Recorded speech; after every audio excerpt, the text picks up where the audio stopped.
It is talking about Bandai Summer Showcase. I'm just going to say it. This event sucked. This absolutely actually tanked. Not so much actually was shown that wasn't on this list. Everything actually on this list was shown. A little bit was actually quite interesting, I'm not gonna lie. But it kind of sucked because it showed absolutely nothing. Now, what was interesting, Code Vein was pretty interesting.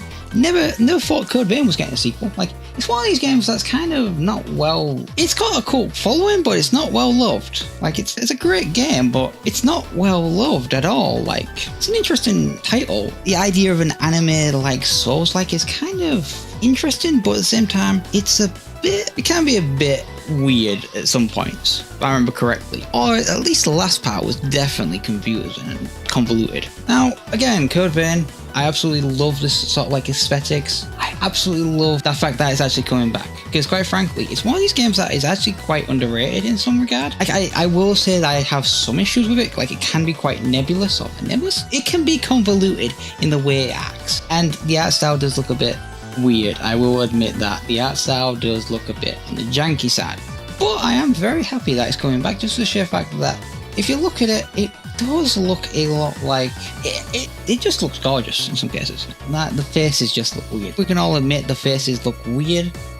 Don't really want to do a close-up, mate. But either way, it's going to be quite interesting because the way the game ended, not to spoil it, but basically the way it ended was it had 3 separate endings. Now, I want to know how the heck you can actually incorporate those 3 separate endings into a game, a sequel. It's always sort of like a big question on how they're going to do that. Like, I'm looking forward to it. I'm really looking forward to it. If you look at the gameplay, yeah, the gameplay looks pretty much like it seems to be sort of like expanding on what you can and can't do. So yeah, I'm kind of looking forward to it. Personally, I think I've already said that quite a few times. Now, I am looking forward to it, but for a different reason. What's it called?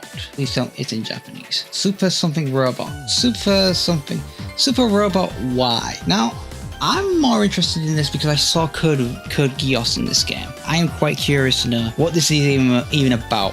By the looks of it, it just looks like they're just unifying sort of like animes and putting one big sort of mega series of it. But it's an interesting concept, I'm not gonna lie. It's quite interesting because I didn't think about it for a few seconds. All mecha animes basically go off very similar principles. You have a massive robot. Let's beat each other up with it. It's not a hard thing to sort of see, multiple robots attacking each other.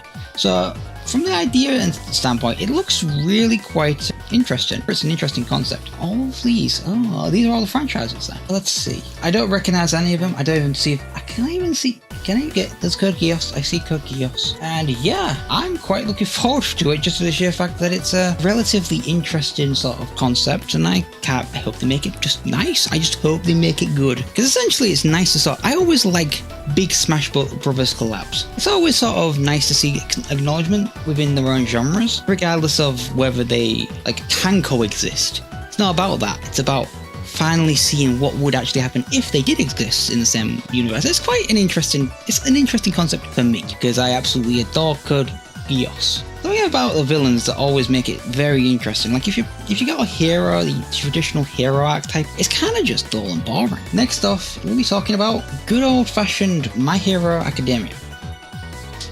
One's just for all. Oh lord, damn that now. Now, I'm gonna be honest here, I am a massive fighting game fan. Fighting games are my favorite genre. They are absolutely my favorite genre. I absolutely hate arena fighters. But when I saw this, let's just skip on ahead. This sort of, it looked a lot like Kill la Kill If. I'm sorry, Kill la Kill If is arguably one of the best arena fighters that's ever existed, but there is some genuine, there is some structure here. It looks like, if anything, it's gonna look really good. I'm looking forward to it. It's an arena fight. I could never really understand why, but I'm oddly hyped for this. I don't know why. I don't know how this happened, but I'm actually hyped for an arena fight, and it's just such an interesting concept that I don't know. I don't know what to say. I might be learning an arena fighter. That could be an interesting series of streams right there. Learning an arena fighter, even though you personally despise arena fighters. I'm genuinely looking forward to this. I don't even know why. I genuinely do not understand why. What else do we have here? Death Note. Okay, so this was shown off on the event, and it's basically what the new role is. I don't really care about the premiere avatar, Premier Avatar. I don't really care about the Premier Avatar. The new role is really interesting. Now, I don't understand it completely, but the idea is actually something that's been found in the modded version of Among Us, where you have more than one killer.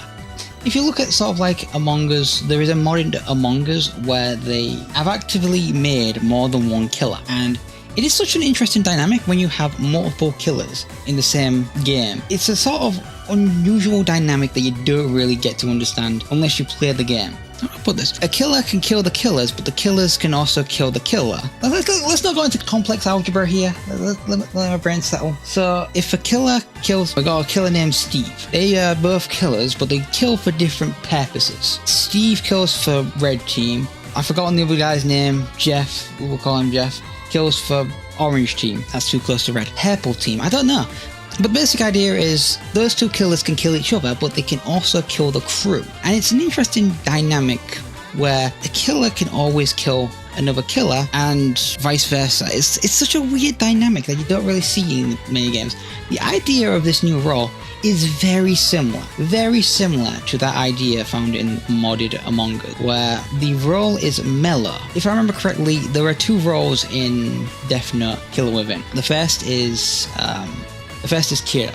The second one is the detective boss. The third one is L, who is part of the detective force. Now they're introducing what's known as Mello, which is an independent individual who's also trying to catch Kira. I'm guessing this one because I don't actually understand what happened on the trailer, but they're introducing a new role that's independent from the task force, but is also hunting down Kira. And I absolutely like that dynamic, where the point of the character is just pure anarchy, and they're just designed to cause chaos and misdirection. I absolutely love that role. I love that idea that they're out to win themselves by any means necessary. I absolutely love that, and yeah, I really want to buy this game now, just for the sheer fact they've added a very interesting dynamic.